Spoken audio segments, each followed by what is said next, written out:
I'm almost done collecting the Star Wars vintage action figures. 4 more to go. But if I could get 5 more Grail status Star Wars figures, what would they be? Well, let's find out.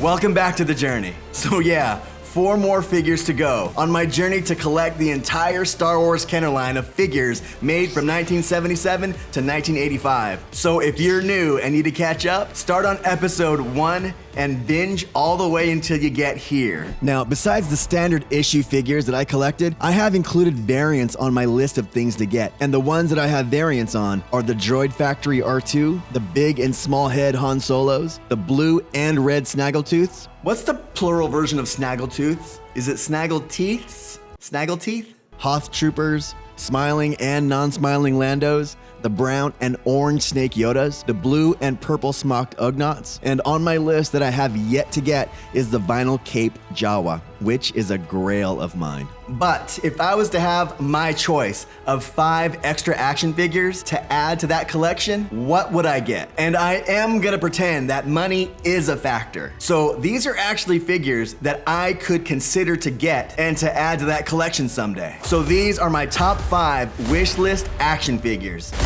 At number 5, the Holotusk Tusken Raider, released in the Return of the Jedi line of figures. These were first released in 1977 as the Sand People, having the Tusk feature on the face fully molded with no hollow point. It wasn't until 1983 where the mold change happened and they started to get released with the Holotusks on the Return of the Jedi card backs. For a loose complete figure in decent condition, these usually sell for lows of 200 to highs of 400. So actually, these are very attainable figures. Number 4, the Red Bar R5D4. Now, the story behind this is that these were factory error stickers that were used on the R5D4 that were misprints from the original R2D2 stickers that weren't removed from the factories when being printed when making the R5D4 stickers. The Red Bar R5D4 are only found on Cater Factory figures. And market prices right now for loose figures are coming in at around $800 for pristine examples, all the way down to $200 for examples that the dog chewed up. So for this one, be prepared to spend a pretty penny for a good version. Number 3, the Lily Letty removable hood Jawa. If you ask me, this is one of the best variants out there. Made at the Mexican Lily Letty factory, this one comes with the same Jawa underneath, but with the Lily Letty pilot blaster, and the hood and cloak are separated from each other. Prices to get one loose range from $700 all the way to almost $2,000 depending on condition. Number 2, the double telescoping Luke Skywalker. Knowing the historical significance of this figure makes this a no-brainer to include it on this wish list. It was one of the first 4 figures made in the Kenner line, and the double telescoping feature on the lightsaber was discontinued early in the first year of the run and replaced with the single telescoping lightsaber.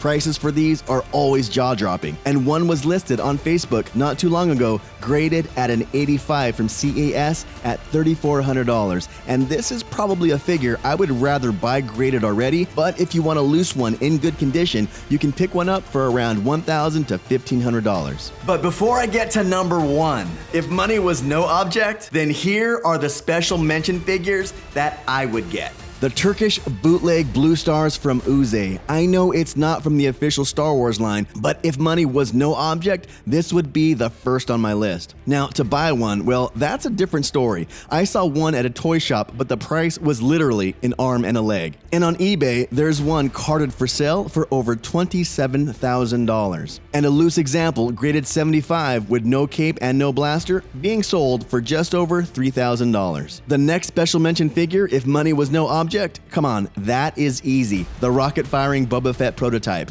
They usually sell for around $200,000, with this one selling at Hake's auction in June 2022 for $236,000. And if we're gonna throw in an extra action figure, give me a Vlix Glasslight action figure just to be safe. For a cool $20,000, there is someone selling this 80 AFA graded action figure that you can pick up right now. So stay tuned for number 1. And if you're enjoying the content so far, please hit the like button. That does support the channel. And also, please consider subscribing. And please visit thepadawancollector.com, where you can see blogs, bonus material, and you can visit the Collector Depot for accessories that you may need for your collection.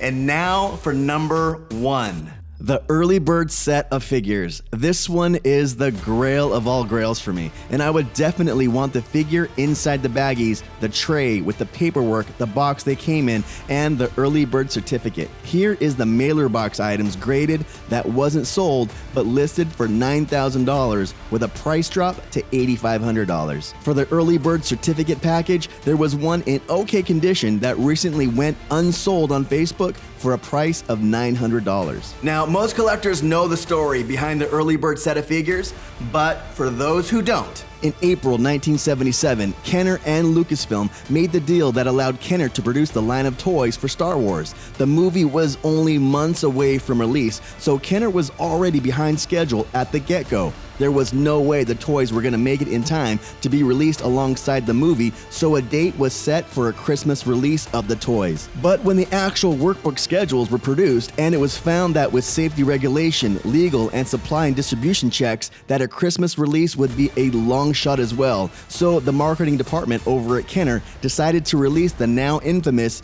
Christmas Early Bird Certificate package, where parents would buy a certificate at the toy store for the kids to open at Christmas that would ensure them that they would have the first set of 4 Star Wars action figures. So that's the list of my 5 wish list figures that I would add to my collection. Let me know what you think of my list down there in the comments. And what figures would you add to your collection right now if you had the chance and the money? Let us all know down there in the comments as well. But now, let's cross off one more figure from this list. And this week, I didn't buy a figure, but a friend of the channel, LeftCoast Graphics, sent us a package and promised us that it's one of the figures that I need. Rick over at LeftCoast Graphics is an amazing artist. From action figures from Gentle Giant that he had a hand in helping to create, he is a great guy to know in the collecting community and has his own YouTube channel. And you can visit his website to get his amazing art. And both links are down there in the description of this video, as well as the large-scale Boba Fett action figure from Gentle Giant. So the truth is, at first, I didn't know that he sent us a figure in this box, so that was a true surprise to me. But LeftCoast sent us so many cool things in this package, and these are some of the cool designs that he makes. A Darth Vader pin with his card back, an Obi-Wan pin with his card back, a Yak Face bookmark, a Luke X-Wing collector's card art, Biker Scout, Tusken Raider, and awesome vintage toy card art depicting Vader and Obi-Wan fighting. This is simply awesome. And finally, AT-AT Commander stickers. So thank you, Rick at LeftCoast Graphics, for this amazing swag. And some of this will be up as giveaways on my channel, but to get your own, visit the link in the description of this video for the LeftCoast Graphics website. So now, let's get into this AT-AT Commander figure. And the AT-AT Commander was first released in 1982 in the 4th wave of The Empire Strikes Back on the 45A card backs. He comes with his blue Bespin blaster. There are several variants on this figure with variations on the country of origin stamp placements, but the most notable variants are the wide and thin face variations. And LeftCoast sent us an amazing version of the thin face variant of the AT-AT Commander. The paint on this figure is flawless, and usually you find paint rub on the hands and boots, the silver and red deco, the black goggles, and the eyebrows and eyes. And this one that he sent us is definitely grade worthy, but this one is going in the collector display case because LeftCoast Graphics is always famous for saying, let them breathe. So this one will forever remain loose for future generations to play with. So let's mark this off our list that we got gifted from LeftCoast Graphics. So now we are down to our last 3 figures, almost there. So thank you for joining me on this little adventure through my dream list of figures that I wish I could have right now, getting the beautiful AT-AT Commander for my friend Rick at LeftCoast Graphics, and getting closer to our goal of collecting the entire Kenner Star Wars line of figures. So if you found this video interesting, please hit that like button. That does support the channel. And please consider subscribing if you want to see more Star Wars and collecting content from me. I post every Sunday with bonus content throughout the week. And join me on all my other social media channels. And become a member to support this channel and make videos like this possible. And as always, my friends, thank you, and I will see you next time. If you're new to the channel, check out the welcome video, or just check out the next episode. And please subscribe if you want to follow the journey. And remember, there is no shame in being a Padawan.